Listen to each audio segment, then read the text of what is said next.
there it is. Welcome, everybody. It's Hump Day. You are, of course, live with Scott and Scott. I am one of those Scotts. I am Scott Steen, lead handicapper at winnersandwhiners.com. And I'm your co-host, Scott Reichel, senior handicapper over winnersandwhiners.com. And together we do this each and every day, a little show we call For Now, heading back to the window with Scott and Scott. Zach Vaughn said, I really expected it to be much more confusing today. All the transition and shit. Yeah, it's we've got all kinds of things going on, a lot of moving parts, but our technical people behind the scenes did a great job. They got us set up where we're on both platforms now. So if you're over on the Max Wagers YouTube channel, thanks for doing that. We appreciate it. We are still available, of course, on the Winners and Whiners YouTube channel as well as Facebook, Twitter, and I don't know if Twitch we're still doing. We don't have Twitch set up yet, but we're still doing Facebook, we're still doing Twitter, and we're still doing YouTube. So it's good to be here. As of course we are, as alluded to, we are now part of the the Max Wagers Network. I'm excited. We did Allie Burns' show last night. Had a great time with you and me and Chris. That's going to be a regular feature, I believe, of the Tuesday evening show. So we'll be over there going at it, cutting each other's throats, having a good time. And yeah, other than that, I think everything is going to stay the same as the schedule. I will let you guys know there's some great shows that they have going on, and it's a lot of fun. Have you listened to any of them yet, Scott? Yeah, I've listened to a couple. I can't say that I've listened to it in its entirety. I've been pretty busy the last couple of days. Right. But yeah, I've listened to some. Yeah, they got Midday Money with Sean Higgs. That's noon Eastern time. And then, of course, it goes right into Morning Wood with Allie. And it's then, of course, Just Parlays with Chris King. It's us. And then the show I listened to last night, these guys know their hockey. It's Game Time Decisions with Nick and Tim and Lenny. That's 5 p.m. Eastern. So check out all the fun stuff over there on the Max Wagers Network. Make sure you get subscribed to the channel, et cetera, et cetera. Check out our partners, BetMGM. Still got the great deal going. Man, there are they've really extended this, and it's really cool. It's $1,000 first-time free bet. If you that's basically what it comes down to, because if you lose, they reimburse you. If you win, hey, you've won. So congratulations. Basically a risk-free opportunity for all those new players. Got to be, of course, in a state where BetMGM is. Must be 18 years old, or excuse me, must be 21 years old. What country am I in? Must be 21 years old to play. And, of course, if you have a gambling problem, call 1-800-GAMBLER, I believe is the nationwide number. Of course, your state probably has one as well. So I do have a question, by the way. Sure. What's up? So I'm looking at YouTube, and I don't see the live stream on the Winners and Whiners page. Okay. Well, I'm looking at it. And it looks I see JC there from YouTube, so I guess it's on, but I don't know if it's on the Winners and Whiners page too, or only the Max Wagers. According to what I'm looking at, it is on Max Wagers, and it's on our Winners and Whiners YouTube channel as well. Okay, because I'm just looking it up. I'm seeing on one of them. Okay, so JC, where are you watching this? You watch this on the Max Wagers YouTube, or are you watching this on Winners and Whiners? This is a very important question that we really need to know. So what else? Yeah, don't forget to like and subscribe. Of course, I almost forgot to plug our show, Scott. So don't forget to like and subscribe and ring that bell. I gotta ring you. You know that song? No, but I like your version more. It's a great disco song. It really is. What else happened? Nevada came back, buddy. New Mexico got off to a big lead. Nevada came back down by 1 at halftime. You and I have something in common in that game. We have no action on it. So if I was going to play it, I would take Nevada because I'm very anti-New Mexico, but I did not have any action. All right. Gregory Larson said there was 2 links. I believe I had to click the right one. Max Wagers, says Gregory Larson. Okay. So I was right. It's I don't see it on the Winners and Whiners page. Weird. Very weird, because it should have been set up. So it looked like it was set up. So I don't know. Okay. It means we're probably going to have less people in the chat box than usual. Yes. So just keep that in mind. My guess would be, and I'm going to go out on a limb here, I did something wrong. I'm not sure, because I don't know. I'm not going to go down that rabbit hole. Apologies to everybody that's having a hard time finding us. You always want transitions to be really smooth and have no change whatsoever, and then we're still ironing out some of the kinks. Yep, we absolutely are. It's the second day, so it's really the second day that we've participated. It really started Monday. We didn't do much different on Monday, and then Tuesday people were like, you guys should really do something different. Like, okay, we'll do that. So yeah, welcome What's up, Tim Earl? Good to have you in, man. It's great to be here. Good to be here as part of the Max Wagers Network. Matthew Torvik found it. Seek and ye shall find. It's good to be here. Smart ones are here. There you go, Bronco Devil. Nicely done. We gotta want it bad. That's right. You gotta just a hoop or two. It's not flaming hoops or anything, but you gotta put forth a little effort. So we appreciate that effort. Scott, how'd your day go yesterday? You do any good? It was okay. I ended up losing my play of the day. It was one of those games where if I told you that the Nets would have 132 points and Durant would play 40 minutes, how many points do you think he would score? 40 plus. Yeah, he scored 14. I had over 29.5. Played 40 minutes. He took 13 shots. He just, took the rest of the game off, let Kyrie go for 50. So I lost there. Actually won in hockey a little bit. So I ended up slightly down, but basically broke even. Wasn't a terrible day, so to speak. Cool. Not bad. Gregory Larson said, love the show. Just keep doing what you're doing. That's all we can do, brother. Renzo Brothers says, what up? He says, not here. He's here, but not 100% watching the Champions League. So he's here in spirit. I'm surprised you're not watching the Champions League. You focus. You have nothing else on while the show is on. I'm proud of you. Thank you. I'm sorry. Did you say something? What? Very good. Yeah, I was heartbroken. I split on my premiums. I had Charlotte +3. They shit the bed in the first half, rallied a little bit, but not enough the second half. Had the New Orleans Memphis over. Loved that. My play of the day was Jacksonville +3. It was a heartbreaking game for me for a lot of reasons. I had a 12. We're actually going to talk about that game or something about that game in a little bit. Yeah, very good. I had Jacksonville to win the tournament at 12-1, so I was disappointed. They'd been good to me all season, but you come out and shoot 0 for 10 from 3-point land in the first half, things ain't going to go well for you, and they didn't. They cut the deficit in half, with including the big 3-pointer at the end that won my parlay. But I had a correlated parlay in the second half. Yeah, I had over 65 and -2. So I like both those numbers. I'm like, there's no way they can shoot that cold in the second half, and they didn't. So anyway, let's get rolling. Let's talk about what happened yesterday. Let's oh, Fox, yeah, that's went 3 for 9 on 3 throws. That's inexcusable for NBA player too. What's up, James? Hi, everybody's finding us. Okay. St. Mary's pushed. Yeah. Oh, you bought the half. See, this would normally be the time I tell you that don't ever buy the half because it doesn't make sense mathematically, but bad day for that. So congratulations on buying the half, buddy. Well done indeed. All right, Scott, there was some fun yesterday. There was, of course, there was winners, there was whiners, there was people that had their heart broken, if you will. They had the proverbial 3-point shot at the end that absolutely beat them. So let's find out who they were. Who were the winners? Who were the whiners? Who were the losers, if you will, and who took it in the shorts? Who took it to the bank? Let's find out who it is on today's edition of Call the Cops.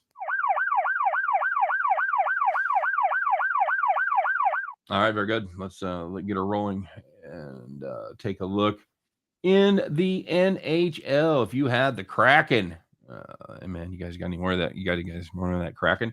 You've had Kraken on the puck line +1.5 against the Leafs. Holy shit, they were in good shape, Scott. They led 4-3 with less than 11 minutes left. Leafs, they ain't done. Leafs don't give up. They scored 3 unanswered goals, including the proverbial empty netter with 42 seconds left. Kraken lose by 2. Is the empty netters the hockey version of the fouling fest there at the end, Scott, when you just never know when you end up putting up 18 points in the last minute to beat your under? Yeah, it's really the only equivalent you can make between the empty netter would be the scramble point fouling situation, which we're obviously going to get to for these other bad beats, but it's as close as you're going to get. Right. Very good. All right. Go ahead, buddy. Talk about the Jacks.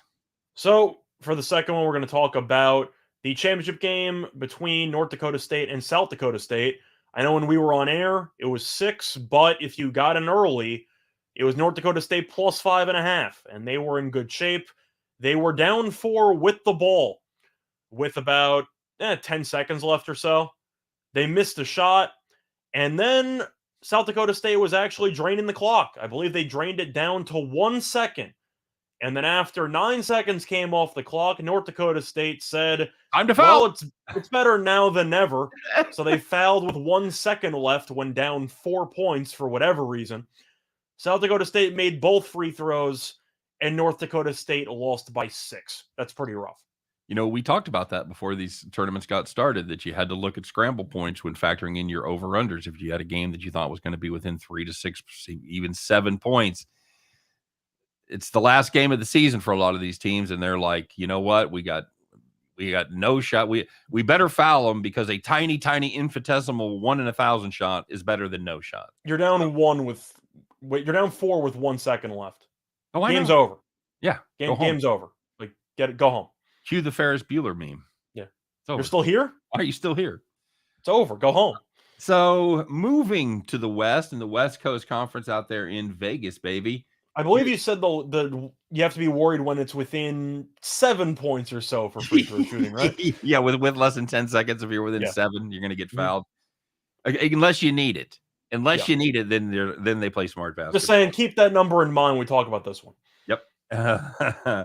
The St. Mary's Gales plus 12.5 against the Zags. St. Mary's down 12 with 12 seconds left. What is the ball game at that point, Scott? It's over. It's over. It's over. Go home. The Gales, nope. I got to foul them because, things can happen. Guess what? Gonzaga, they made one of the 2 free throws. St. Mary's loses by 13. Can you imagine the collective fucking groan at the sports books all across Las Vegas and all across the country for that matter? But I'm just thinking of Vegas, those huge sports books. And they foul them with 12 seconds. And they're like, oh, my God. Oh, man. I'm going to assume in the sports books there were probably more cheers than groans because most people, especially the public, probably had Gonzaga. On the Zags. I liked the Zags there. Of course, I liked them the night before, too, so they scared me off of this game as I watched them puke up that lead there in the second Well, the half. logic there is Gonzaga lost to them the previous meeting, but they're too good to lose 2 in a row to them, so you figured they'd be motivated, so to speak. But at the end of the day, you're fouling down 12 with 12 seconds to go. Really? You got nothing better to do with your time? So after spending, I don't know, the last 3 months making fun of you can't beat a team 3 times and how stupid that is, I think every team that won the first 2 games lost the third one yesterday. I think yesterday that's true. I know Zodwig, who's been in the chat box before, mentioned on Twitter a couple of days ago there were 8 matchups like that. Right. And the team that won the first 2 meetings went 6-2. Is that what... at least for that day. So okay. I believe is definitely still a myth in my opinion, based on several years of sample size. But this year I have noticed more of these 0-2 teams actually playing better the third time around. Pick the wrong year to stop sniffing glue. Pretty much. All right. So there was some good news out there. There was the opposite, of course, of Call the Cops. These are the people that had the nice, easy wins. They're just sitting there in their Barco Lounger having a big, fat Joe Burrow type cigar because you're in the rocking chair. So, looking at the first one, if you had Bryant -3 against Wagner, thank you. They led by 26 points at the half. You had to wait about an extra 20 minutes because you had a brawl in the fan section, but eventually they continued the game, and Bryant won by 27. You don't know how goofy that sounds to people in the Midwest. I got to throw it out there. They had to delay the game for 20 minutes because the fans were trying to punch each other. No, I know, but Bryant and Wagner, 2 schools that I guarantee you 98% of the people in Missouri don't know where they are. I'm happy for Bryant, though. They've had a couple of chances to make their first NCAA tournament, a couple of home games for the title. They failed until Wagner came out and scored 12 in the first half, and the game was over. I can't remember. Which side of that were we on? I believe you liked Bryant in that one. And I was tempted by Wagner. Okay. I have to celebrate my wins. That's it's all good. That's fine. That's part of me. It's part of the celebrating me. So I have to take my wins. So I was gonna dare Brian to actually not choke away a conference title game at home for once, and they did. They did. Good for them. They got an insurmountable lead even for them. So moving to the NBA, you had the Grizzlies, Pels. Grizzlies looked pretty grisly last night. Scott, -6.5 over the Pelicans. They led by 19 at halftime. They end up winning by 21. That John Morant's a pretty good player, huh? Oh, yeah, he's pretty good. Now, Shaq said he thinks he's the best player in the league, or the best point guard in the league. I think that's absurd. But before I crown him as the best point guard in the league, he has to win a playoff series.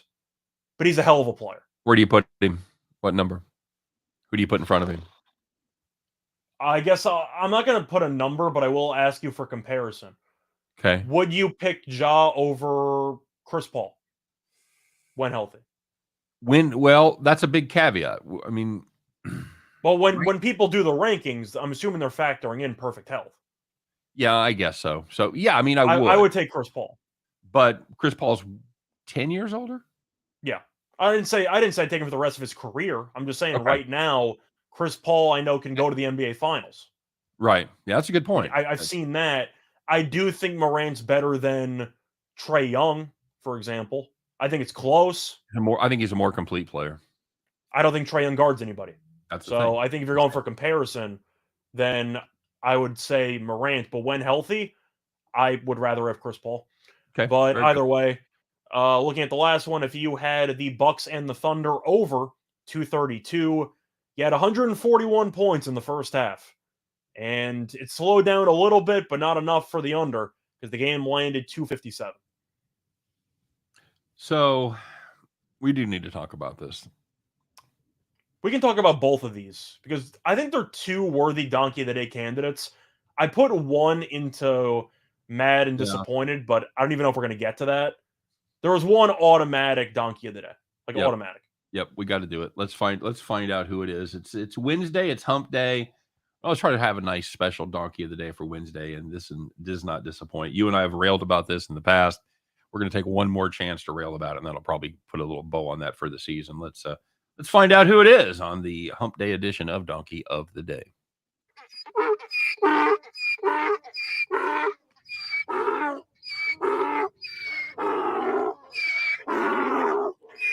Wait for the shake. Scott, you and I have talked about this situation. We even talked about it a little bit earlier in the show. You want to tell us what the hell is going down in the A-Sun and why Jacksonville State lost in the semifinals and yet is going to the NCAA Big Dance? So, Bellarmine is a name that I'm sure a lot of you are familiar with now. By the way, yesterday they called it Bellarmine. They called it Bellarmine. The announcer said Bellarmine. Is it Bellarmine? Now, I don't know. I think what I learned was I haven't watched a Bellarmine game this year because I've been pronouncing it Bellarmine all season long. I've been saying Bellarmine, but either way. Yeah. I guess the second choice would have been Bellarmine. Bellarmine would have been a distant bronze medal. But anyway, go ahead. Either way, I'm sure a lot of you have never heard of them before this year, maybe a little bit last year, but there's a reason for that. It's because they were not D1 2 years ago. And now in their second year as D1, they ended up winning the conference title. However, according to NCAA rules, because they promoted, they are ineligible from the NCAA tournament for 4 seasons. So as a result, Jacksonville ended up losing to Bellarmine in the title game yesterday, and they get rewarded with nada. And Jacksonville State, who won the regular season title and fell apart in the tournament, still gets to go to the NCAA tournament. Scandalous. It's one thing. There's really a couple of layers to unpack here for why this is stupid. First of all, I can understand if you want to punish a team for a year or two in order for promotion. 4 years.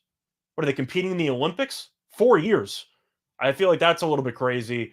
Second of all, how do you not give it to Jacksonville instead of Jacksonville State? Right.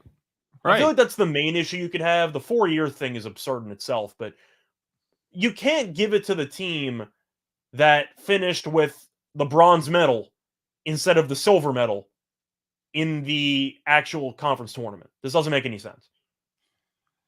I agree.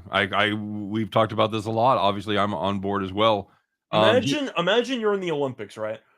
And you're doing the 100 meters, right? Yeah. And the first place person ends up testing positive for steroids. Imagine they gave the gold medal to the bronze medalist because he was better in the world championship. Or they gave it to the guy that won the heat race or whatever. What are we doing?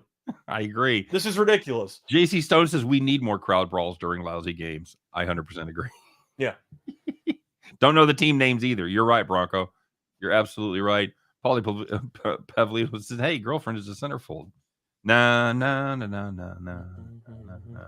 So, Scott, it could be worse. You could be like the UMKC Ruse, where they went D1 in 1985, and they said you cannot go to the tournament for 35 years.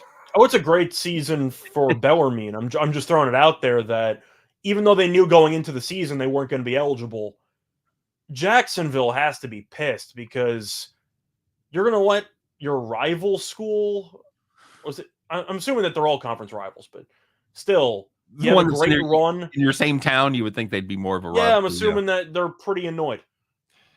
Do we really need 2 D1 schools in Jacksonville? By the way, I don't know who's getting paid for it, but if the profits are good, sure. All right, very good.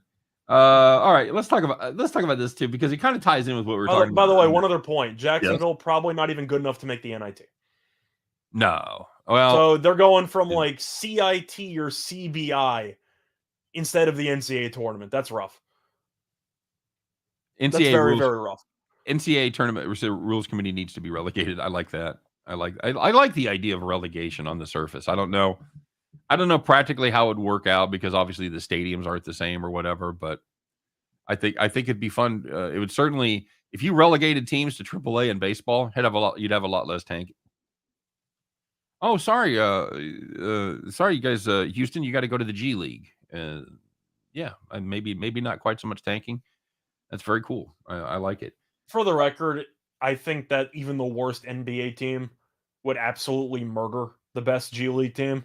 Have you noticed in the G League, quick segue, that a lot of these role players like a Svi Mikhailuk and like Jackson Hayes and Nick Stauskas, like they don't really do much on an actual NBA team, but they go to the G League for a week and they drop 50 points?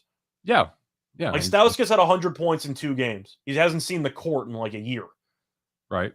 Like, there's a huge drop-off between NBA and G League more than people realize. Well, and we talk about it during football season because, Alabama comes out and trucks somebody by 40 in the SEC, and you start hearing... I'm saying that's always talked about it, but I'm just saying, especially with G League and NBA, they are not even close to each other. No, not even in the same ballpark, so to speak. So, because we always hear that in football. You think Alabama could beat the Jacksonville Jack? No, they couldn't. No fucking way. Take the points. Take the points. Tease it to 40. God. All right, so let's talk about it real quick here, buddy, because this is something we just talked about. You don't see it in the NBA, yet you saw it in the NBA. Let's talk about the Wednesday edition of I'm Not Mad, but I Am Disappointed.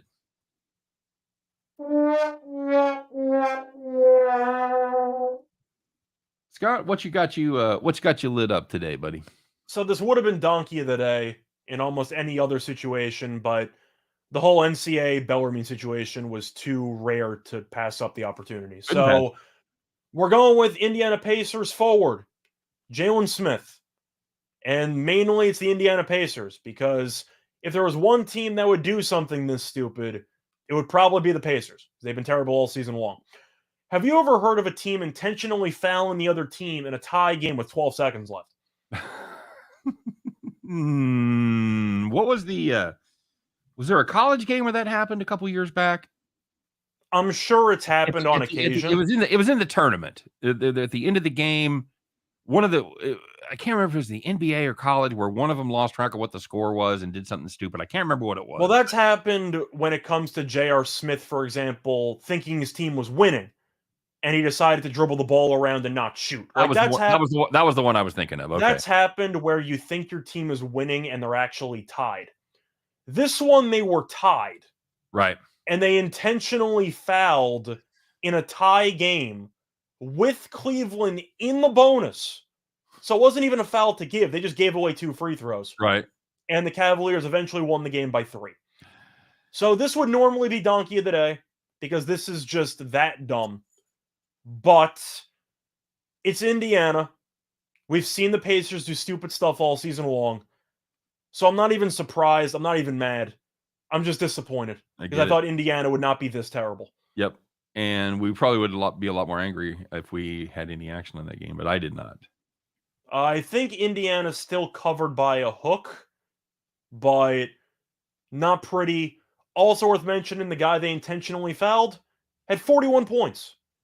Garland. They didn't intentionally foul Andre Drummond or somebody who is terrible at free throw shooting. They intentionally fouled an 80+% free throw shooter in a tie game. Bronco Devil wants to know, how do you have time to follow the G League? Truth is, I don't. I see on Twitter, I see a lot of posts for basketball about Stauskas and about Mikhailuk and some of these guys, because anytime you see a role player or basically a bust, because that's kind of what Stauskas has been his entire career, who's out of the league and he's doing all this stuff, and then he drops 57 in a game. In any league, if you drop 50 plus, people are going to notice. Like we talked about Jimmer dropping 70 in China like 2 years ago. Right. Like, it's a number where it doesn't even matter what league you're in. If you drop 50, 60, or 70, people are going to talk about it on Twitter. Sure. Absolutely. Absolutely. All right. So, interesting day today, Scott. All the majors get going today. Yes, I believe so. I think that's right. I'm trying to remember if the SEC officially starts today. I think they do. I think they do as well. It shows you how close I've been following Mizzou. I guarantee. Well, I'm saying the Big East starts today. The ACC Big 12 starts today. The Big 12.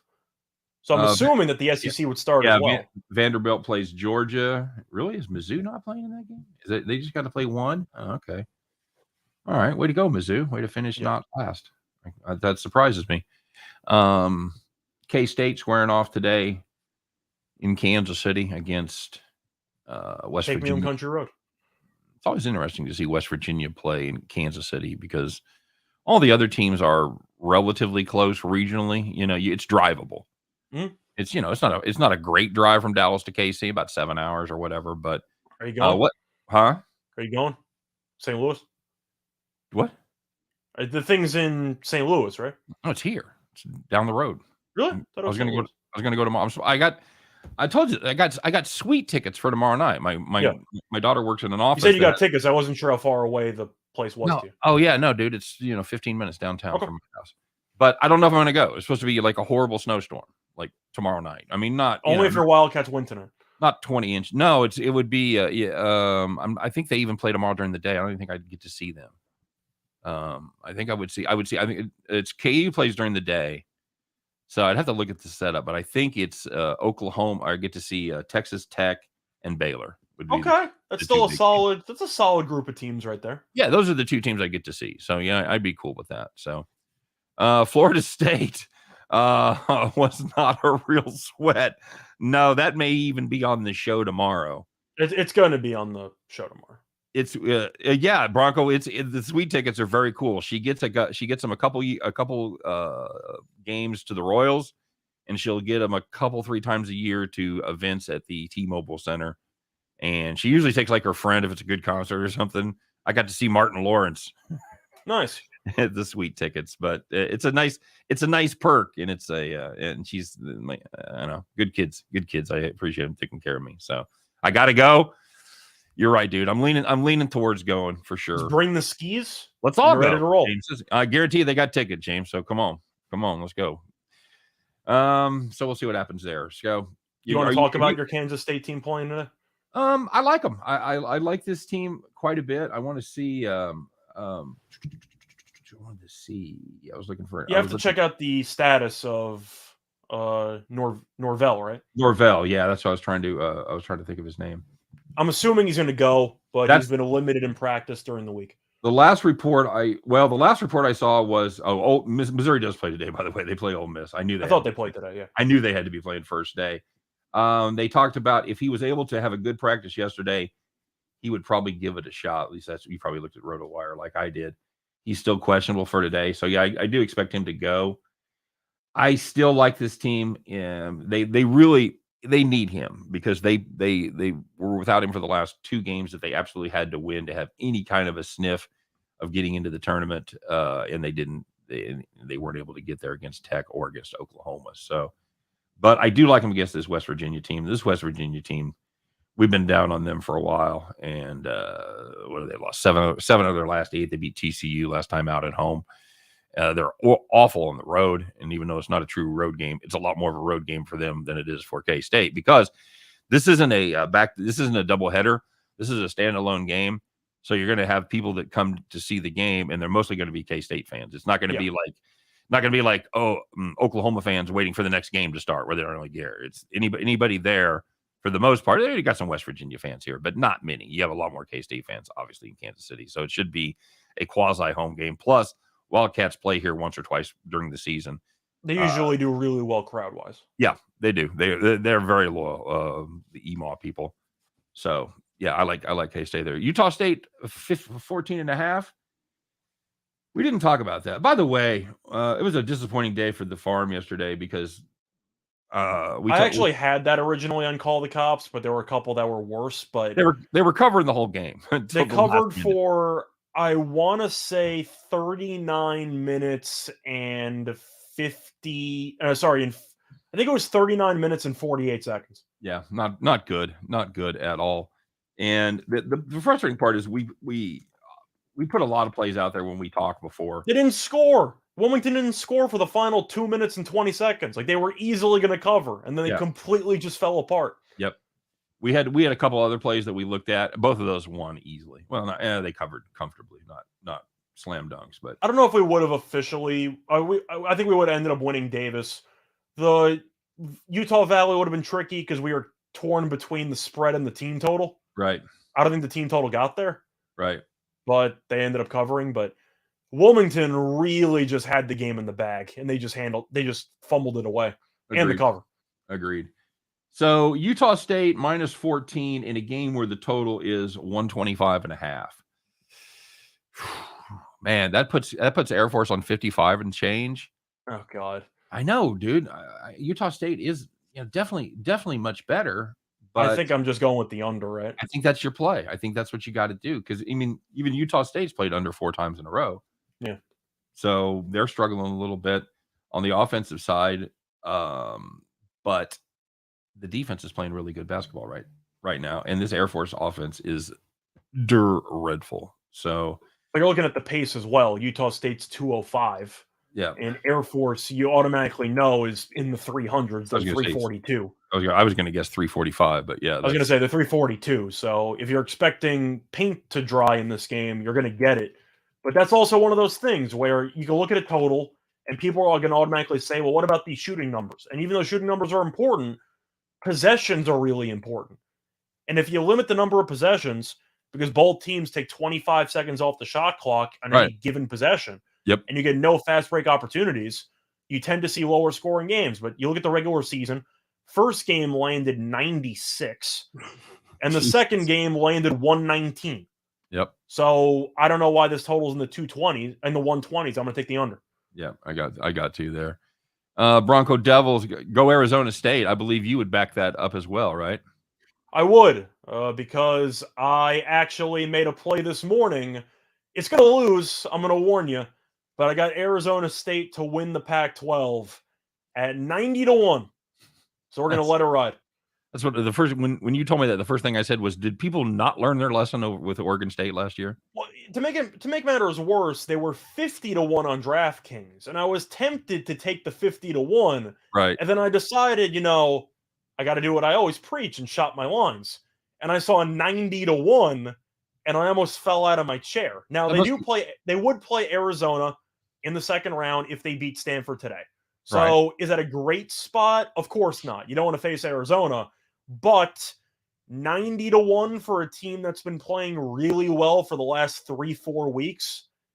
They should be closer to, what do you think, 40-1? Well, 30-1? If you win that game, if you win your first game and play Arizona, in essence, you're getting about, I don't know, I'd have to do the math on it, but you're getting somewhere around 50 to 55-1 to beat Arizona. Yeah, pretty much. That's an incredible get right there. Bronco Devils got an early 3-teamer today: Xavier, Oregon, and Rhode Island. I'm assuming, are you on the spread there, buddy? I'm okay with that. I looked at that Rhode Island game for my play of the day. that Duquesne team is so bad. So yeah, Quesney? I'm a fan. Duquesne, yeah, I'm a I'm fan. trying to of it. remember. They ended the season losing. It was either 15 in a row or 16 in a row. A lot. Pretty sure it was 16 in a row. I think. Bronco Devil says Scott's bingo today. Ferris Bueller, John Denver. I'll get a bingo if they say hundo. Well, now that the pressure's on. Money line 3-teamer, play even money. Yeah, that's good. So solid play. Oh, that's right. Bronco's been playing he's been playing the money line 3-teamers for about a week and a half. He's been doing good. He's been making money with it. I'll tell you what, by the way, if Duquesne loses this game, can they just match up against Georgetown to see who's the first team that's going to win since like January? Fucking speaking of relegated, that's the team that both those teams they can go. Georgetown's going to have to play, so looking forward to it. No kidding at all. What else you like today, bud? Well, looking at the rest of the college card, what else do I like here? Well, we did the show with Allie yesterday. I was gonna say, yeah, we did totals on that one. We talked about the San Jose State, Fresno State. Man, she loves that San Jose State team. She really does. Well, she should, because their totals are constantly mispriced because of what the other team does, but they forget that San Jose State just hands out 75 points like it's candy. Well, yeah, and this Fresno State, they run so slow. But they do, but they scored 70+ points in each of the two meetings. So you're penciling in them for 70. You got to like your chances with the over. Yep, that's exactly what we took. We took the over in that game. It was at 122, and it's now down to 121.5 in some spots. I think it's a buy low spot. I really do. I kept saying that, but I found you out. I now ever in Max Wager. Yep, thought the farm was canceled. No. About to get on Indeed and find a job. Not that. My God, anything but that, man. I don't want to drive you into the workforce. Holy shit. Yeah, that's that. And I think our favorite total. I know we agreed on a couple. Our favorite play, I think, was the Binghamton Vermont under. Mm-hmm. Because I know that us two and Chris King all like the under. I just don't know how Binghamton's going to score anything in this game. Nope. So I think that's my favorite under on the show that we did with Allie. It's going to be that Vermont-Binghamton game, because even if Vermont scores 80, I'm not sure Binghamton gets to 55. Right. So somebody wants to know how we ended up on picks and parlays. That's a great question. And the answer is above my pay grade. I don't know. The answer is there is some synergy between our two companies. There's some cross ownership, so it was kind of a natural fit once we decided to kind of merge with picks and parlays and turn it into the Max Wagers network. So that's the answer. That's why we've got everybody's going to be under the Max Wagers umbrella. So yeah, we're excited. If the farm was canceled, we'd have to watch Mitch yell at us. No, not James. It's always about politics. Always. Yeah, I don't know. It's business. It's not so much I was joking. Yeah, it's many things are about politics. So, anything else stand out from the show? We did a couple of MEAC games, and everyone's favorite MEAC games. I know both of us like the over in the Norfolk game because we thought Norfolk might score 80. Mm-hmm. Actually, no, I think you like the under. Actually, Chris and I like the over. Right. Okay. Trying to think of the other ones. I know we talked about the Coppin State game. We both like the over. Yep. When we did the recording, it was 149.5, and I told Chris it's definitely going to go to 150. It's at 150 right now. Each of the two regular season meetings had at least 160 points. Totals 150. I get the numbers for both teams are hideous, but the pace, both teams are top 50, and both teams can't stop anybody. So I like the over 150 when the two previous meetings had 160 plus.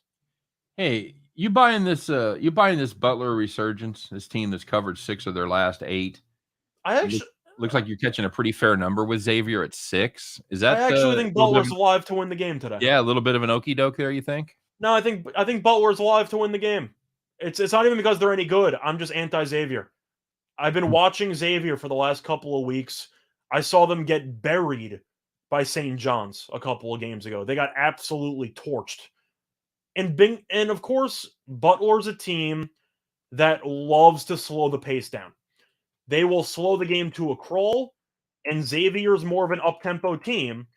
I do think that if Butler can control the pace, and if they can force Xavier into the half court, this game will be more competitive than people think. All right, very In good. my opinion. How do we like UTEP tonight? The Miners. That's what we're mining for. I was going to say something about their age and tying it into Miners, but I just kind I of could have done that too, but I couldn't really put it together right. Well, I'm assuming most of the players are still underage when it comes to drinking. So, that's right. They're made up of people over 21. It's the Miners, everybody. Mm-hmm. This is a game UTEP took care of business back in January. The only time they met Old Dominion, they won by 8. What was the score in that game? 78-70. They were a 4.5 point dog. I'm asking because the total's 126.5. Yeah, so the first game landed 148. And Old Dominion shot, Jesus Christ, Old Dominion shot 31%. My goodness. They shot 31% from the field, 6.7%. They were 1 for 15 from 3. Did that go to overtime? Oh, they still got the 70 with those numbers. Almost had to have, right?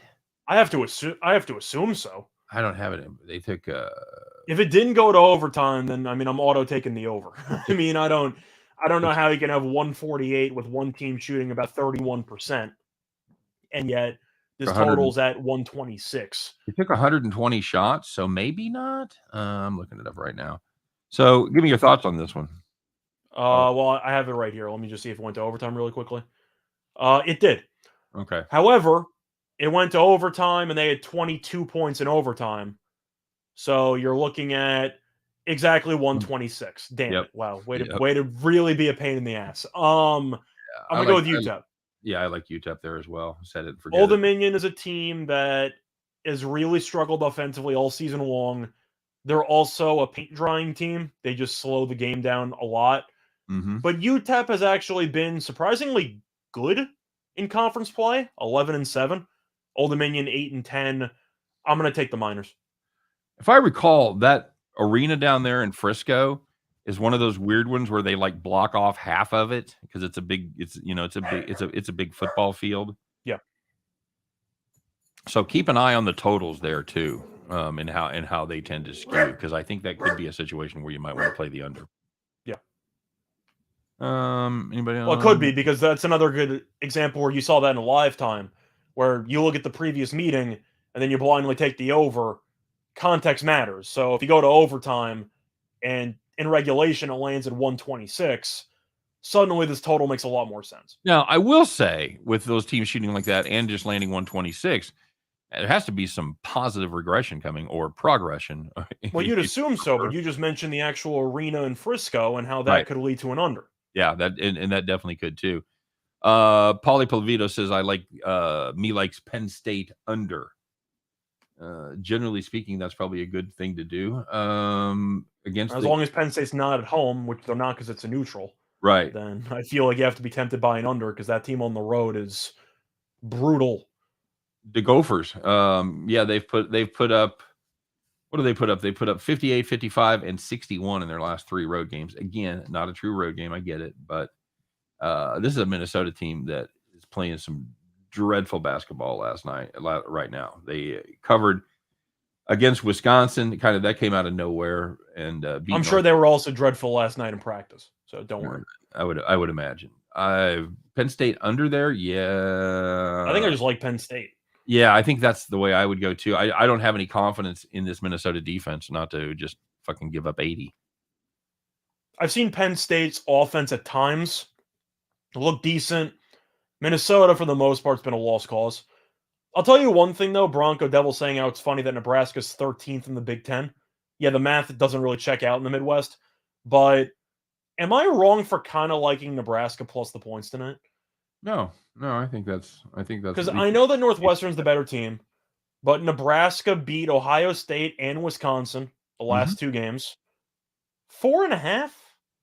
It's a little bit much to be laying on a neutral with Northwestern, especially with current form. I get, for an overall season perspective, Nebraska's brutal, but you beat 2 ranked teams in the span of a week. leading up to this thing, they might be undervalued at 4.5. Louisville got anything for Virginia tonight, buddy? Louisville Uh, +6. the tricky part is that they just played each other in the final regular season game. Mm-hmm. How do you usually feel about the immediate rematch? I don't really care. Okay. I look at it as a completely separate entity. Now, what I do look at is both of those games ended in double-digit wins for the Hokies. So, I mean, You mean for the the Cavaliers? Cavaliers. So, it would appear that they give this team problems. Plus, it's a Louisville team that's 5-15 against teams with a winning record. So, I don't. That's not a great trend for me. I'm probably not going to get involved personally. If I had to, I would lean Virginia. Yeah, I agree. The total's tricky because it's at 122. First game landed 116. Second game landed 132. Mm-hmm. So I don't really have any thoughts on the actual total there. I think it's Virginia or pass. Louisville dominated yesterday. They won handily. But now you start the back-to-backs and you have to wonder about fatigue while Virginia had extra time to prep. I think it matters. I do too. James Mouse reminds us that Nebraska is 0-2 against Northwestern, and Nebraska sucks. Like, don't get me wrong. I'm not trying to tell you they're a good team, but I am wondering how much of this spread is based on Nebraska's overall season as opposed to recent form. That's my main point. Agreed. Bronco Devil says hard to beat a team 3 times. Yeah, we go through this every damn day. Every damn day, man. Groovy Caps says bet 500 on the under in the Air Force game. Hope it comes in. Me too. No pressure. If Air Force plays at their usual pace and Utah State kind of tries to match the pace, all I'm going to say is first team to 50 wins. That's all I'm going to say. Agreed. All right. Well, bud, you're ready? Yeah, let's do it. Okay. Well, we've bitched about it enough today. You guys know how we did on the farm, so it's time to start a new streak. We had 3 in a row. We bet on the Seahawks on a land. Must be out of our damn mind. We had Thursday, Friday, Monday. So time to start a new streak here. We like those streaks when they get up to 6 or 7. We don't like them when they end at 3, but you know what? It does what it does. So let's do it.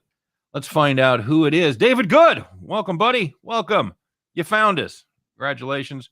All right. Hopefully tomorrow it's going to be easier because I'm going to have us on the Max Wagers YouTube channel, the Picks and Parlays YouTube channel, and the Winners and Winers YouTube channel. So for some reason, I thought I had it set up today. Apparently, the link with the YouTube channel of Winners and Winers isn't quite ready. So anyway, tomorrow's another day. Thanks for finding us. I appreciate everybody that did get out their treasure map and head to the big X and locate us. So thanks very much. We appreciate the extra effort. So let's find out who it is, Scott. It's time to put on our new. I got some new. Did you get your new overalls with the Max Wagers logo? I did. I'm waiting for the hat. Okay, fair enough. It's time to put on your new Max Wagers logo overalls, get your straw hat on, and climb aboard your John Deere. Get the keys out, fire that bad boy up. It's the Hump Day edition of Bet the Farm.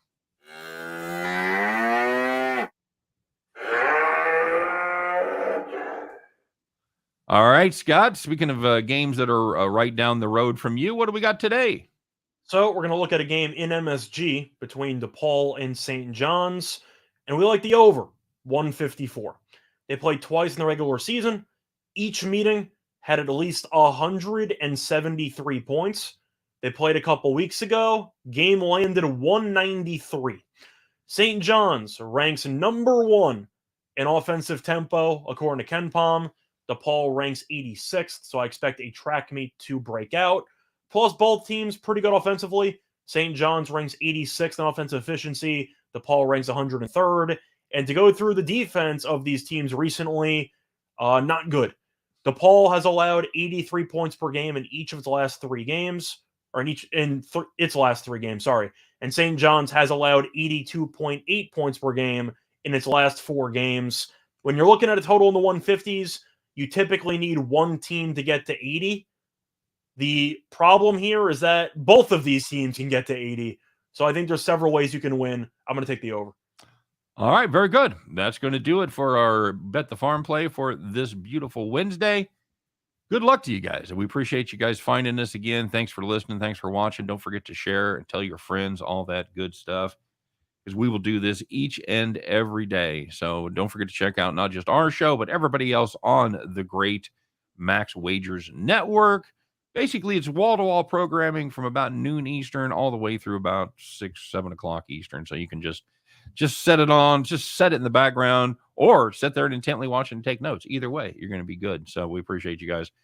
As always, we will do this once again tomorrow, 3 p.m. Eastern, 2 p.m. Central. Scott and I will do our very best to help everybody out there to head back to the window. Take care, everybody. We'll see you then.